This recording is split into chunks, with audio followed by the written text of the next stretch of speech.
A for Assam. নমস্কাৰ মাননীয় অধ্যক্ষ মহোদয় আৰু মহামান্য সদন। A for Assam অৰ্থাৎ ভাৰতৰ 36খন ৰাজ্য তথা কেন্দ্ৰীয় শাসিত অঞ্চলৰ ভিতৰতে সৰ্বশ্ৰেষ্ঠ অসম।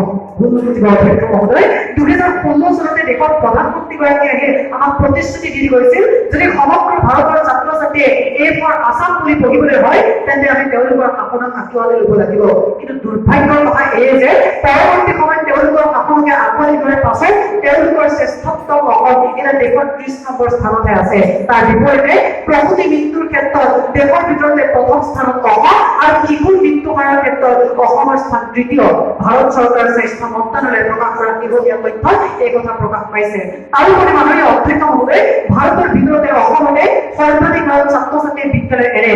ভাৰত চৰকাৰৰ মানৱ সম্পদ উন্নয়ন মন্ত্ৰীগৰাকীয়ে সংসদত দিয়া তথ্য অনুসৰি প্ৰাথমিক পৰ্যায়ত 10.1% আৰু মাধ্যমিক পৰ্যায়ত 33.7% ছাত্ৰ ছাত্ৰীয়ে বিদ্যালয় এৰিছে। তেনে এটা প্ৰেক্ষাপটত ৰাজ্য চৰকাৰখনে বৰ্তমান গ্ৰহণ কৰা পদক্ষেপসমূহৰ জৰিয়তে কোনো ইতিবাচক ক্ষেত্ৰতে অসমক ভাৰতৰ প্ৰথম 5খন ৰাজ্যক অন্তৰ্ভুক্ত কৰিব নোৱাৰিলে। আজি সন্মানীয় চৰকাৰী পক্ষৰ সদস্যসকলে জনসাধাৰণৰ জীৱন ধাৰণৰ মানদণ্ডৰ উন্নয়নৰ কথা কৈছে, কিন্তু নোবেল বঁটা বিজয়ী অৰ্থনীতিবিদ অধ্যাপক অমৰ্ত্য সেনে দ্য হিন্দু কাকতত 14/2/2011 প্ৰকাশিত গ্ৰেট এণ্ড আদাৰ কনচাৰ্ন শীৰ্ষক প্ৰবন্ধটোত কৈছে যে এখন অস্থিৰ সমাজ এক সুস্থিৰ অৰ্থনীতিৰ বাহক হ'ব নোৱাৰে। গতিকে যি সমাজ প্ৰকৃত স্থিৰ পুঁজি গঠনত অসমৰ স্থান ভাৰতৰ ভিতৰতে 28 নম্বৰত আছে, সামগ্ৰিক বহনক্ষম উন্নয়নত দেশৰ ভিতৰতে 30 নম্বৰ স্থানত হোৱাৰ লগতে ৰিজাৰ্ভ বেংকে প্ৰকাশ কৰা একেখন প্ৰতিবেদনতে মাননীয় অধ্যক্ষ মহোদয়ে জনমূৰি বিদ্যুৎ লাভৰ ক্ষেত্ৰত অসমৰ স্থান ভাৰতৰ ভিতৰত 34 নম্বৰত আছে।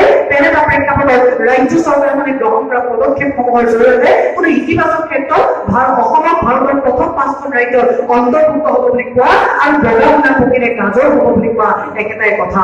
অধ্যক্ষ মহোদয় অসম ইয়াৰ প্ৰত্যেকটো বৰ্ডত নিহিত হৈ আছে ইয়াৰ আশা আকাংক্ষা অৰ্থাৎ অ মানে অসমীয়া ভাষা, স মানে সাংবিধানিক সুৰক্ষা কবচ আৰু ম মানে মাতৃভূমি অসম। যি সময়ত মাননীয় অধ্যক্ষ মহোদয় সৰ্বভাৰতীয় সংস্কৃতিৰ আক্ৰমণে আমাৰ সংস্কৃতিৰ প্ৰতি বিপদ মাতি আনিছে, সাহিত্যৰ বিকাশত যি সময়ত আমাৰ ভাষাটো সমৃদ্ধিকাৰী কৰি তোলাৰ প্ৰয়োজনীয়তা আছিলে সেই সময়ত ৰজাঘৰীয়ে বহিৰাগত শক্তিক প্ৰশ্ৰয় দি আমাৰ ভাষা সাহিত্য সংস্কৃতিৰ প্ৰতি বিপদ মাতি আনিছে।